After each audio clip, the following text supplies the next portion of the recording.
At a birthday dinner, my brother-in-law snatched my plate and sneered, "You shouldn't eat this. You're not really part of the family." The table laughed as I pushed back my chair. Good thing I brought my own feast. I pulled out a folder and dropped it on the table. When he opened it, his jaw dropped. I married into a big, loud, Irish-American family. At first, I thought they liked me. I was polite, I made an effort, I laughed at their jokes, even the ones that weren't funny. But slowly, things started to change. I'm not Irish. I don't look like them. I don't have their last name. And to some of them, that meant I didn't really belong. It started small. Jokes about my culture. Side comments about real Americans. If I made food for a family gathering, someone would poke at it and ask, "What even is that?" If I joined a conversation, they'd shift the topic to something I wouldn't understand. Old childhood memories, inside jokes, things I couldn't possibly be part of. Most of them weren't outright cruel, just casually dismissive. But my brother-in-law Patrick? He had it out for me. Patrick was the kind of guy who thought he was smarter than everyone else. He had a construction business and bragged about how he knew how to work the system. He always had some kind of scam going, always looking for a loophole, always making money in ways that didn't seem entirely legal. He also had a habit of making little comments about how I wasn't really family. Sometimes subtle, sometimes not. He'd tell me to my face, "You're lucky we let you in." Sarah, my wife, would tell me to ignore him. "That's just how he is," she'd say. "He doesn't mean it." But I knew better. Sarah's dad was turning 65, and the family planned a huge dinner at an expensive steakhouse in Boston. I knew it would be a long night, but I was prepared to get through it. Eat my steak, make small talk, go home. Simple. Dinner started off fine. I sat next to Sarah, listening to everyone talk over each other. The waiter came, we ordered, I kept my mouth shut. The food arrived, steaming hot, smelling amazing. And then, right as I picked up my fork, Patrick reached over and grabbed my plate. I froze. Everyone kept talking, laughing, drinking, like nothing had happened. Patrick smirked, holding my plate just out of reach. "You shouldn't eat this," he said. "You're not really part of the family." And the table laughed. Not a nervous laugh. Not an awkward chuckle. A real, genuine laugh. Even Sarah. That was the moment something in me shifted. I looked around. No one was going to stand up for me. No one was going to say it was wrong. Not my wife. Not her parents. Not her siblings. I took a deep breath. My heart was pounding, but my hands were steady. I pushed back my chair and smiled. Good thing I brought my own feast. Then, I reached into my bag and pulled out a thick manila folder. I dropped it in front of Patrick. The room went silent. Patrick laughed again, but it sounded forced. "What's this, your will?" I smiled wider. "Open it." He rolled his eyes, but he did. The second he saw the first page, his face changed. His eyes darted back and forth, skimming the words, flipping the pages faster and faster. His smirk disappeared. The blood drained from his face. "What the hell is this?" he muttered. Sarah leaned over to look. So did his wife. His parents. His brothers. Everyone. Patrick's hands started to shake. "Where did you get this?" I leaned forward, resting my elbows on the table. "I have friends." Truth was, I had a private investigator. And I had spent the last 6 months digging into Patrick's past. Because Patrick wasn't just an asshole. He was a criminal. Patrick's construction company had government contracts. Minority-owned business contracts. Patrick was not a minority. But his company was registered under a fake Native American identity, a loophole that let him qualify for jobs meant for actual minority-owned businesses. I had the proof. Fake tribal documents. Emails where he openly admitted to lying. Bank records showing millions in fraud. And then, the final page. A signed, sealed official complaint. Filed with the Massachusetts Attorney General's office. Patrick let out a strangled noise. His hands gripped the table so hard his knuckles went white. His wife snatched the papers and started reading. Her hands shook. His mother gasped. His father's face turned red. No one was laughing anymore. Patrick stood up so fast his chair nearly toppled. You think you can do this to me?" His voice was shaking now. "You think you can come into my family and pull this shit? This?" I said, tapping the folder. "This is your doing." "I just found it." He lunged forward like he was going to grab it back, but his wife shoved him away. "You lied to me?" she hissed. "You told me this was legal." He ignored her, turning back to me. "I swear to God, sit down, Patrick," I said, voice calm. "Enjoy your meal. You paid for it with stolen money after all." Sarah finally snapped out of it. Wait, can we just talk about this?" "This is family," I turned to her. "Oh, now it's family?" She flinched. Patrick turned to his dad, his last hope. Dad, you know how these things work. His father stood up, threw his napkin on the table, and walked out. Patrick's mother followed. His wife was crying now, holding the papers like they were a death sentence. And then, the cherry on top. The restaurant manager walked over, clearing his throat. Sir, he said, nodding toward Patrick. Your card was declined. I sat back in my chair, picked up my drink, and took a slow sip. Patrick stood there, frozen, looking at everyone staring at him. His world was falling apart in real time. And this? This was just the beginning. Patrick's face was pure rage. His mouth opened and closed like a fish gasping for air. His credit card sat useless on the table. His family was either glaring at him or too stunned to speak. But I wasn't done yet. The waiter cleared his throat again, looking uncomfortable. Sir, do you have another form of payment? Patrick's wife, soon-to-be ex-wife, probably, wiped her eyes and turned to him. Jesus, Patrick, can you just pay the damn bill? Patrick patted his pockets like a man trying to find an escape route. Then he reached for his phone. I spoke before he could even unlock it. I wouldn't bother checking your accounts. His head snapped up. What the hell does that mean? I leaned back, crossing my arms. Let's just say, you should have hired a better accountant. Remember how I said I had been digging into Patrick's life for 6 months? Well, I wasn't just looking into his fraud. I was looking into his money. Patrick had several accounts under different names, probably to keep his wife from noticing how much cash he skimmed off his own business. But here's the thing about hiding money in sketchy places. If you don't do it right, it's incredibly easy to mess with. Let's just say, with a few anonymous tips, the IRS had frozen his assets. Sarah turned to me, eyes wide. You did what? I shrugged. He was committing tax fraud. I just pointed the right people in the right direction. Patrick's hands were shaking now. He unlocked his phone anyway, pulling up his banking app. The second he saw his balance, his face went gray. Holy shit, someone muttered. Patrick turned to his father. Dad, you have to. His father cut him off with a raised hand. Don't. His voice was cold. Final. Patrick's mother wiped her hands on her napkin like she had touched something dirty. You used fake documents to steal from people who actually needed those contracts? Patrick scoffed. Oh, come on. You think I'm the only one who does it? The system is rigged. I was just playing the game. His father shook his head. No, Patrick. You were cheating. And now you got caught. Patrick's wife looked down at the papers in front of her, eyes scanning page after page. You told me you built this company from the ground up. Her voice cracked. You told me you worked for everything we had. Patrick swallowed hard. I did. She shoved the folder into his chest. You lied to me. To all of us. Patrick's younger brother, who had been silent this whole time, scoffed. Jesus, man. You always acted like you were better than everyone. Turns out you're just a damn thief. Patrick opened his mouth, closed it. No one was defending him. Not one person. And then came the final twist I hadn't planned for. Patrick's wife wiped her eyes, took a deep breath, and then turned to me. How long have you known? I blinked. About the fraud? 6 months. No, she said, her voice calm now. About her. The table went completely silent.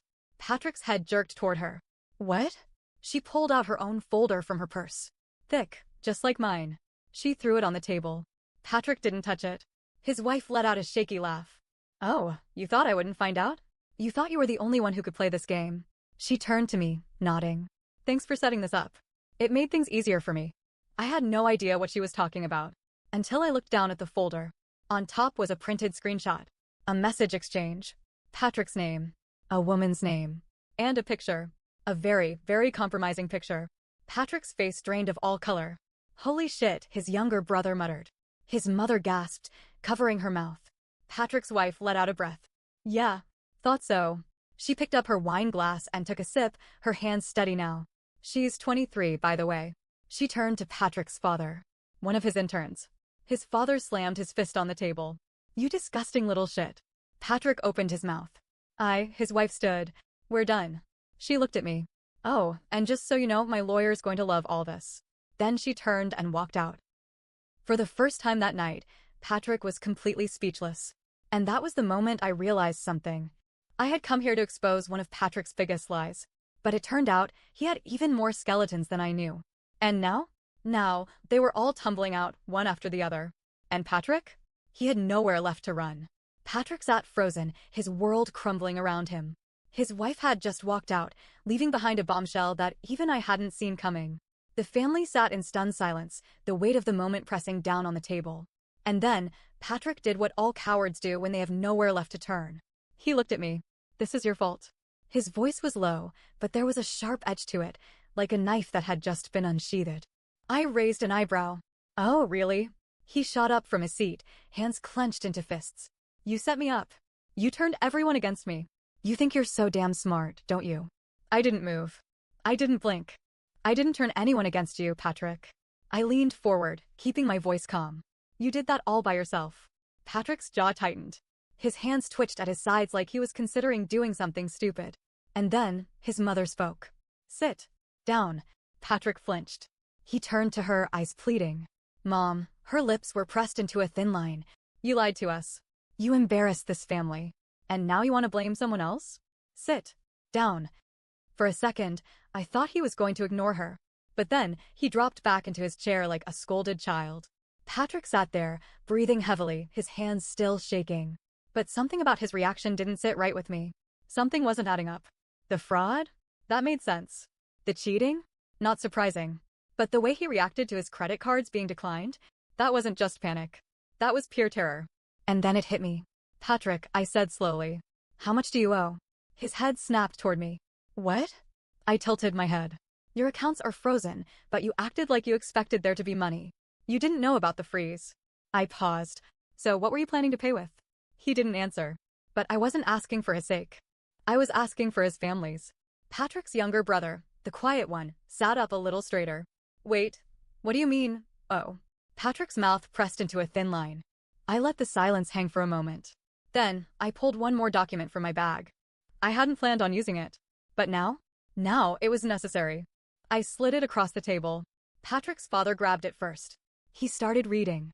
Then, his hands clenched around the paper. Jesus Christ. His mother reached over, yanking it from his grip. Her eyes darted across the page, and then she gasped. Patrick's younger brother leaned in. What? What is it? His mother lifted her head, her face pale. He took out loans. Big ones. The table tensed. Patrick's father rubbed a hand over his face. How much? His mother's hands trembled. She struggled to get the words out. Almost 3 million. A stunned silence fell over the table. Then Patrick's father slammed his fist onto the table so hard the silverware rattled. Where the hell is the money, Patrick? Patrick's face had gone fully pale now. He looked like a man on the verge of breaking. I already knew the answer. And I had a feeling his family did too. I watched Patrick closely, waiting. And then he did something very stupid. He glanced at the door. It was quick. Barely a flicker of movement. But I caught it. And I wasn't the only one. Patrick's younger brother turned, following his gaze. Then his eyes narrowed. Who's outside, Patrick? Patrick's head snapped back. No one. Too fast. Too defensive. His younger brother shoved back his chair and stood. I'm gonna check. Don't. Patrick's voice cracked. Too late. His younger brother was already moving. I stood too, following close behind. The second we reached the entrance of the restaurant, I felt it, that shift in the air, that crawling sensation of being watched. And then, I saw the car. A sleek, black SUV. Parked illegally. Engine running. And inside? A man. Wearing sunglasses. At night. I exhaled slowly. Jesus, Patrick. Who the hell did you borrow money from? Patrick's brother turned to him, eyes blazing. You took out loans from the kind of people who send guys in SUVs to, remind, you to pay? Patrick didn't answer. Because he didn't have to. His silence said everything. I glanced at the restaurant door, debating my next move. Because suddenly, this wasn't just about revenge anymore. This was about getting the hell out alive. The black SUV sat outside the restaurant like a predator waiting to pounce. The man inside, sunglasses, stiff posture, cold stare, didn't move. Didn't blink. Just watched. Patrick's younger brother turned back to him, fists clenched. Who is that? Patrick's lips parted, but no sound came out. I stepped closer. Patrick, you need to start talking. Now. His jaw tensed, his eyes darting from me to the door, to the table full of people still inside. I could see the calculations running through his head. Lie? Downplay it? Tell the truth? He chose wrong. They're just some guys I know, he muttered, voice barely above a whisper. His father appeared in the doorway. Some guys. He grabbed Patrick by the collar, his voice low and dangerous. Those aren't some guys, you idiot. That's a debt collector. Silence. Then, Patrick's mother gasped. She wasn't looking at the SUV anymore. She was looking at me. You knew, she whispered, her face twisted in horror. You knew about all of this. I swallowed. Not all of it, but enough. Enough to know Patrick wasn't deep. Enough to know this wasn't just business fraud anymore. The truth comes crashing down. Patrick's wife, well, ex-wife at this point, walked back in at just the right moment, her arms crossed, mascara smeared, face dead calm. "You didn't just cheat on me," she said coldly. "You gambled our future away." Patrick's whole body locked up. "No, yes, you did," she shouted, and the entire restaurant turned to watch. The manager, the waiters, random customers, they all froze, eyes flicking between us like a live courtroom drama. Patrick let out a breath. "It wasn't gambling, don't lie." She grabbed my folder from the table and slammed it down. "I just got off the phone with my lawyer. You took out a personal loan under my name. You forged my signature." Another gasp from his mother. His father looked ready to kill him. Patrick's mouth moved uselessly, like his brain was shutting down. That's not." He looked around, as if waiting for anyone to save him. But there was no one left. Not his wife. Not his parents. Not even Sarah. Especially not me. "Patrick," I said, keeping my voice measured. "How much of that $3 million is gone?" He didn't answer. But his silence was enough. His father grabbed his chair and threw it across the restaurant. It crashed into a table, knocking over glasses and silverware. "You ruined us," he spat. "You goddamn disgrace." Patrick's mother was crying now, covering her mouth with both hands. Sarah, my wife, stood next to me, still shell-shocked. She turned, her voice small. How did you even get the money?" I sighed. "I'd bet anything that Patrick used his company as collateral." More silence. Patrick's wife scoffed. "So what happens when you can't pay them back?" I didn't have to explain. Because we all knew. These weren't the kind of people who just let things go. Patrick's father took a slow, deep breath. "You need to go outside," he said, his voice eerily calm. "Talk to them. Figure it out." Patrick shook his head violently.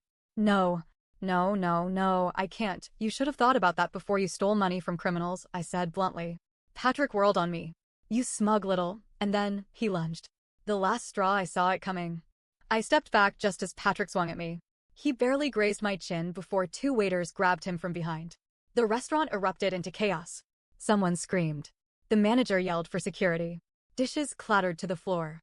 Patrick struggled against the men holding him, his eyes wild, desperate. "This is your fault," he shrieked. "You ruined my life."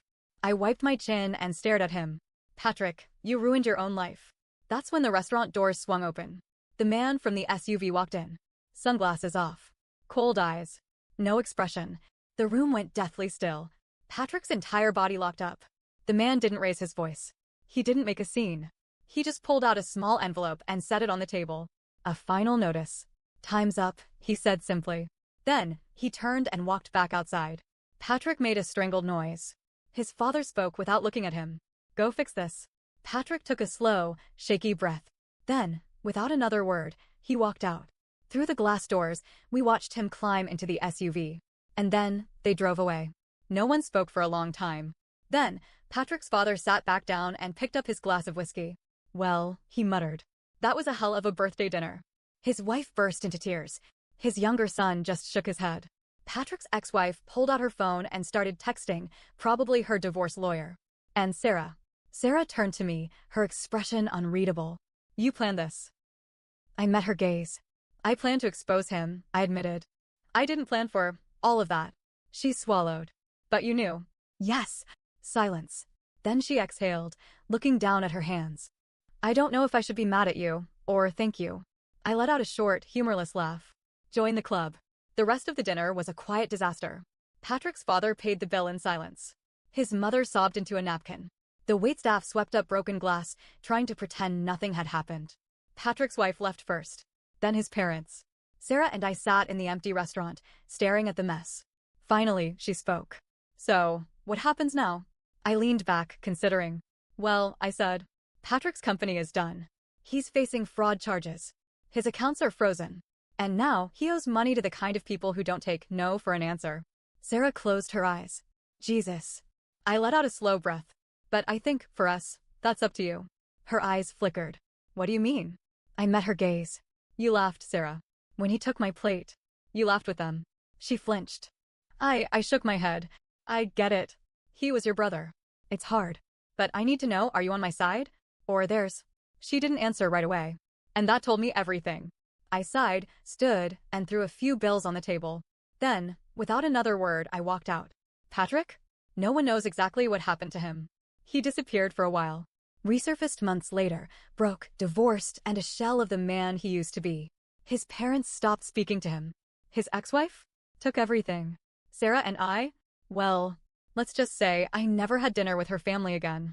And I never, ever let anyone take my plate again.